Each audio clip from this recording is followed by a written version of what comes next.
ક્ષત્રિય સમાજના વિરોધ વચ્ચે રાજકોટમાં રૂપાલા દ્વારા પ્રચાર થઈ રહ્યો છે। આત્મનિર્ભર મહિલા મિલન કાર્યક્રમમાં રૂપાલાએ સંબોધન પણ કર્યું। પરસોત્તમ રૂપાલાએ ટિફિન બેઠક કરવા માટે મહિલા કાર્યકર્તાઓને આમંત્રણ પાઠવ્યું। મહિલા મિલન કાર્યક્રમમાં પરસોત્તમ રૂપાલાએ મહિલા શક્તિને બિરદાવી હતી। દેશમાં મહિલા શક્તિને આગળ વધારવામાં આવી રહી છે। હું પણ ક્યાંક મહિલા શક્તિને સહયોગ આપવાનો પ્રયાસ કરીશ। મહિલા કાર્યકરોને ટિફિન બેઠકથી પ્રચાર અને સંવાદ કરવા માટે પરસોત્તમ રૂપાલાએ આહવાન કર્યું છે।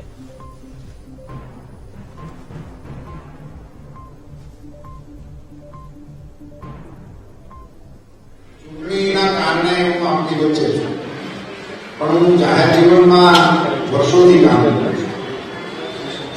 આ પ્રકારના ગ્રુપની વચ્ચે બહેનોને મળવાનો મારો પહેલો પ્રસંગ છે। કેટલી વિવિધતા તમે આ બહેનોની અંદર ગોઠવવા માટેનો પ્રયાસ કર્યો। અહીંયાથી તો બધું સાધારણ શ્રમજીવી બહેનથી માંડીને કાઉન્સેલિંગ કરવાવાળી બહેનો આપની આ ટીમમાં છે। કેટલા જુદા જુદા પ્રકલ્પો સાથે જોડાયેલી બહેનો છે અને બધાને મણકાઓને એક સૂત્ર તરીકે ભાવનાબેન પરોવીને સુંદર મજાના હાર મિત્રો, આપણા પ્રધાનમંત્રી શ્રી મોદી સાહેબે કેટલાક નિર્ણયો કર્યા સરકારની અંદર। આની દેશની બહેનોની માનસિકતા બદલાવી દેવાની। પહેલા આપણે એવું બનાવ્યું ડિફેન્સમાં બહેનોનું કામ જ નહીં, એટલે એમને નિશાળમાં એડમિશન મળતું। સૈનિક સ્કૂલોમાં બહેનને એડમિશન મળે, દીકરીને એડમિશન લેવાનું એટલે જવાનું જ નહીં, એ માત્ર દીકરાઓ માટે જ હતું। આપણા પ્રધાનમંત્રીશ્રીએ તમામ ડિફેન્સ સ્કૂલોના દરવાજા દેશની દીકરીઓ માટે ખોલી દીધા। હું ભાવનાબેનને કહીશ કે તમારા જેટલા વિવિધ સંપર્કો છે ને, એમાંથી હવે ડિફેન્સ માટેની દીકરીઓને મોકલવાનો પણ એક પ્રકલ્પ તમે ચલાવો। ખૂબ સુંદર કામ થયું છે।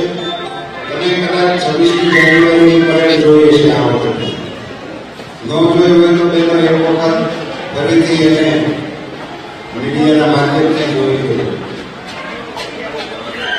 અદભુત પરેડ, આઝાદી પછી પહેલી વખત આખી પરેડનું નેતૃત્વ આ દેશની માતાઓ, આખી પરેડ સાધારણ નાના મોટા માર્ચ પાસ્ટ કે બેન્ડ એ તો સમજી શકાય, પણ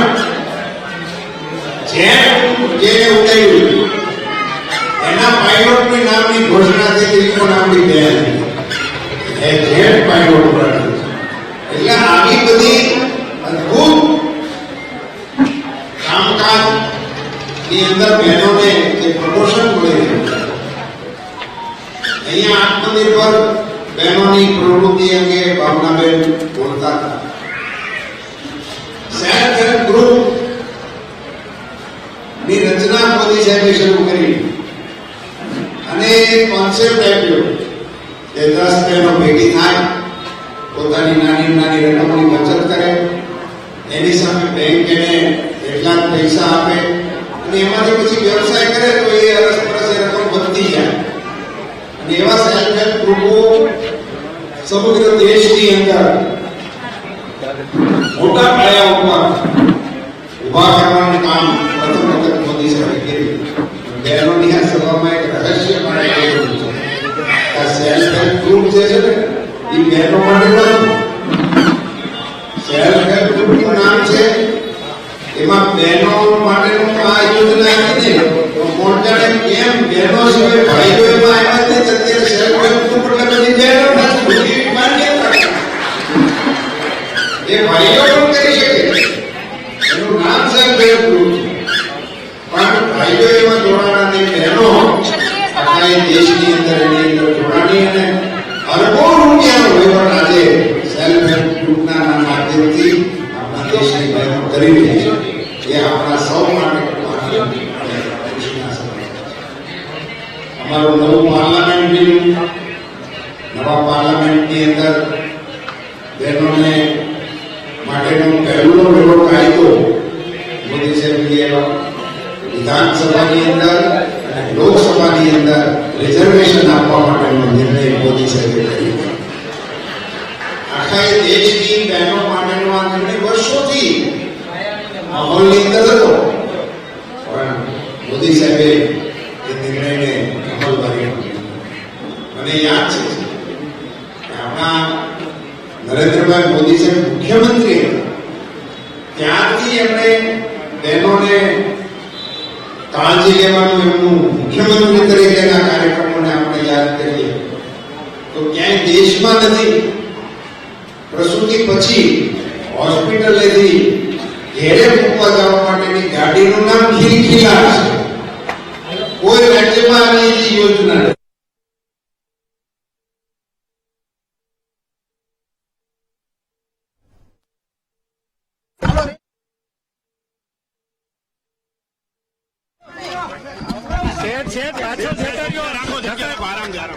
માઇક વાળા નીચે બેસી જાવ એવું હોય તો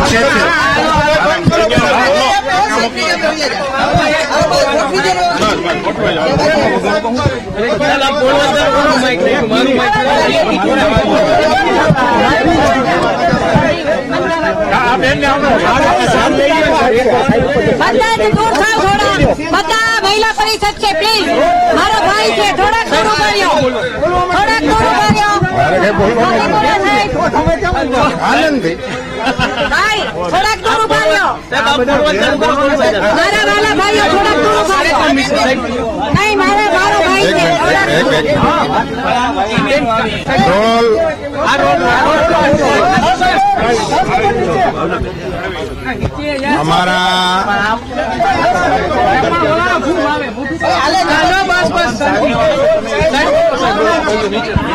તમે મીડિયાના મિત્રો છો, તમે તમારી આ રીતની પદ્ધતિથી તમને પણ કઈ જાણવા ના મળે, અમારે કઈ કહેવું હોય તો યોગ્ય રીતે કહી બી ના શકાય. ભાવનાબેન દ્વારા સ્વાવલંબી બહેનોનું એક સુંદર મજાનું સંમેલન અને એમની સાથે સંવાદના કાર્યક્રમનું આયોજન કરેલ હતું.